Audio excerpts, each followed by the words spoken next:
Hello and welcome to Taxed and Wasted by the Australian Taxpayers Alliance. I'm Emilio Garcia, and elephant in the room, we didn't release podcasts for the last 2 weeks, and we're really sorry about that, but unfortunately we were imprisoned in our own homes after going to eat at a wonderful restaurant that we'll all be going to again because it's delicious and they actually didn't do anything wrong in this process. But needless to say, we were in a restaurant where one of the staff had COVID, and so we had to lock ourselves in our homes for 14 days. We floated the idea of replacing the podcast with some live streams, but as our followers are probably aware, technology's a lie, and none of the technology worked. And so we just decided, you know what, we just won't release for these 2 weeks and come back with some actual quality content. So apologies, but we're back and we're COVID-free, so that's also good news. I want to turn now to New South Wales, where a couple of issues relating to property tax are taking place, and they can be good, although I know that there are some people who are a little bit weary of these steps. There's one step in particular. So let's just start with the first one, which is stamp duty being waived for first-time buyers. So if you're a first-time buyer in New South Wales, and you're going to buy a house of up to $800,000, you won't have to pay stamp duty on that for some time, which is a good thing. I mean, stamp duty to begin with is a pretty stupid tax. It really is. It has no other purpose but to take your money. But you know, it's a good incentive to get people to purchase their own homes. Obviously, you know, a lot of people now currently are not looking to invest in property. It seems like the market is still on a downward slope, but you definitely want to have new incentives getting people to start to purchase. So that's altogether a pretty good step. I hope that helps our economy recover. Here's the one, and this is I'm touching it mainly because I got some pushback on Twitter for celebrating this. That New South Wales is going to cut land tax for the next 20 years in what they call an ambitious build-to-rent scheme. And I just put out there that that's a good thing. It's good to have taxes cut. It's good to not add an additional cost onto the cost of land, which ultimately translates into either higher priced houses for home buyers or higher rent for renters. But a lot of people said to me, you shouldn't be celebrating this because all that this is doing is encouraging kind of this quasi-feudalistic position where all these people that have the money to invest in the infrastructure needed to have a bunch of apartment complexes or homes or whatever, they get all the benefit while everyone else is just forced to rent and rent and rent forever without actually building up any assets for themselves.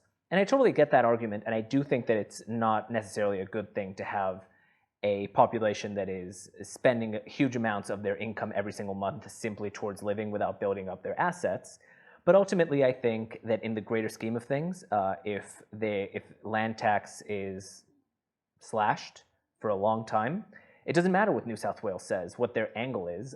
It'll make home buyers more able to buy it. It'll make renters pay lower rent. And so I think it's a satisfactory step. And so I think that it's a good thing. I'm going to switch now to former Prime Minister Paul Keating. And I'm sure you'll be shocked to hear that a Labour left-winger is not only an elitist, but completely out of touch with the common man. I know it's shocking. I know none of us saw it coming. But he's being raked over the coals for saying something that was, in fact, very elitist and very out of touch. So he was very, very upset at the fact that a lot of people in Australia are accessing their superannuation early. And he just thinks, you know, because there's people that were double dipping, so-called, so accessing their super twice or accessing it in improper ways, as the ATO framed it, which there's really no improper way to access your own money. But yeah, Paul Keating was just saying that that was such a terrible step and that Australians were being terribly irresponsible for accessing their own superannuation. They should just push through it. And it just really goes to show the mindset of these labor types that proclaim to be for the middle class, for the working class, for the working people, and clearly have no idea that when people are accessing their super, they're not making some kind of morally loaded decision. Rather, they're trying to keep their head above water. And so, obviously, no shock to see Labor politician being out of touch and an elitist, but I thought it was worth touching. And speaking of Labor incompetence and just general terribleness coming from Labor, Victoria. Victoria is now currently in stage 3 and stage 4 lockdown, stage 4 for Melbourne and stage 3 for the rural areas of Victoria. And this is obviously causing some really horrible financial hardship. It's actually artificially depressing the numbers across all of Australia in terms of our recovery. So while every other state is starting to see increases in their employment, while they're seeing a recovery in terms of their GDP, Victoria single-handedly is dragging all of the numbers down.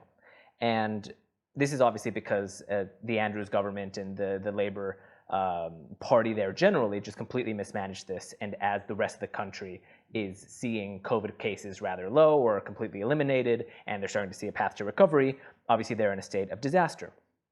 But the ATA policy director, Emily Dye, and I ran some numbers from Victoria to see if these shutdowns were really justified. Because consider, the shutdowns mean that businesses that reopened that barely made it by the skin of their teeth shut down again, meaning lots of small businesses and medium businesses will probably just never open again. This is a devastating blow to the economy. It's going to cause a lot of deaths of despair. It's going to cause mental health issues. There's a lot of things that can go wrong beyond just COVID infections. So are these shutdowns justified? Well, when we ran these numbers, these were the statistics that we saw coming out of Victoria. So 9,304 active COVID cases were at that time. Consider, when you see this, the numbers may be different. There were 307 hospitalizations. That's 3.22% of cases. So of the total case count, only 3.22% of cases were going to the hospital. And of those, 41 were in the ICU. So 0.44% of cases. The healthcare capacity of Victoria is 300 hospitals. And before the pandemic, they had 550 ICU beds, and they added 600 more. So how many cases would Victoria need of coronavirus, of COVID, following these same statistics to overwhelm their healthcare capacity? Well, they would need 261,364. So currently around 9,000, I think maybe now it's 10,000. They would need 261,364 cases to reach capacity. That's a 2,708% increase and the equivalent of 20% of Melbourne all getting sick at once. Doesn't seem likely, does it? That would be an impossible scenario to consider. So are these shutdowns justified? I would say no, because there is the capacity to care for people who are getting sick. The reason that we shut down was because we wanted to flatten the curve, make sure that we didn't overwhelm the healthcare system, and right now Victoria isn't in danger of that. So putting restrictions in place to avoid needless death, of course, is justified and needed. But to say that shutting everything down and pushing businesses to the brink of collapse, and many businesses just into collapse, as a necessary step to control coronavirus, I think that's clearly wrong-headed. And it's just one more thing that the Labor government down there has gotten wrong to the detriment of its own people. But on that optimistic note, I think we're going to end this episode of Taxed and Wasted. Thank you so much for being with us. If you haven't already, please subscribe. You can subscribe on Facebook or on YouTube to see the video version. If you want the audio version, you can subscribe on any of your favorite podcasting apps. Also, if you aren't a member, please subscribe today. You can become a member on our website, taxpayers.org.au. This has been Taxed and Wasted by the Australian Taxpayers Alliance. We'll see you next time.